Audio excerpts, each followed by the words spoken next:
Alina Kaula, and I'll be talking about the story of my grandmother, Evgenia Kaula.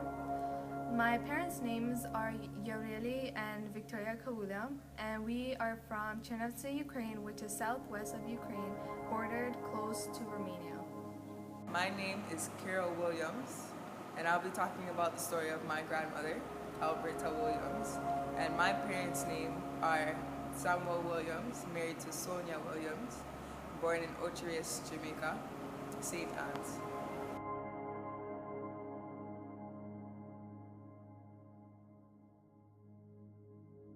Growing up, it was kind of difficult because we were classified as a lower middle class family. Both of my parents, they were really hardworking people who try to support their family as much as possible. We had a big house. We had a lot of farm animals such as cows, chickens, pigs.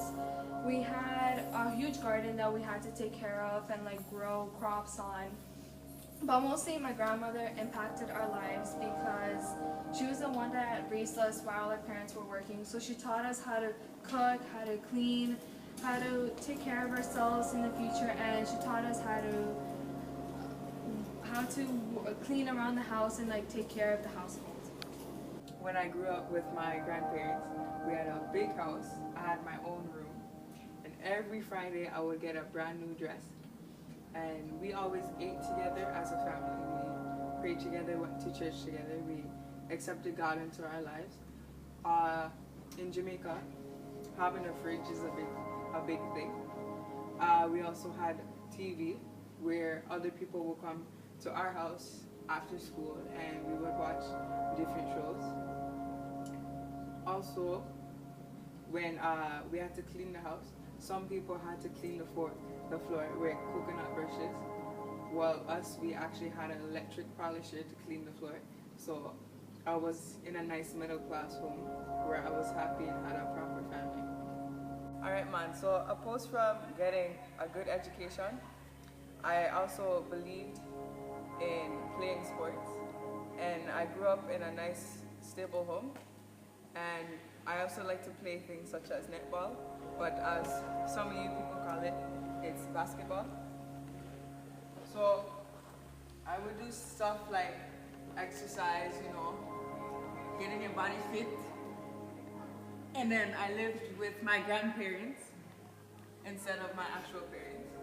And me being Jamaican, I just love playing track and netball. Sometimes I played what you call volleyball. And that's it.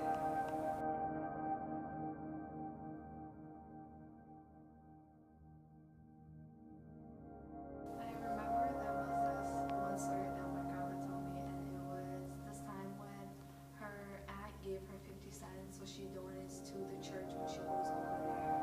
And then going to the church and actually donating the 50 cents, she actually kept it for herself so she can use it for something that she wants, next time. So she spent those 50 cents on this beautiful dress because there was this dance that was going on at her school, and so she dressed up so beautifully. She did her hair, her makeup, and when she was going over, somehow she fell over into the river and her whole dress got covered in mud, and that's when she knew that God was watching her, and that next time she shouldn't lie to her aunt that she actually donated the 50 cents to the church rather than saying the truth.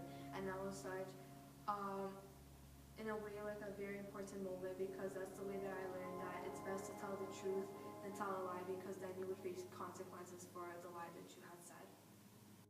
So my grandmother always told me to see and blind, hear and deaf. What this parable means is that if I was to see two people arguing, it was up to me to decide if I should get involved or not. She basically said that it's okay if you hear and see things, but if it doesn't involve you and you know that you're gonna get in trouble, then there was no point of getting involved. So stuff like this that she told me kept me out of trouble and made me a better person. Also, she always told me to choose the company that I had. So this made sure that I always had a good group of friends around me and nice fellowship. And also, She told me always to do my best and strive to be the best that I can be.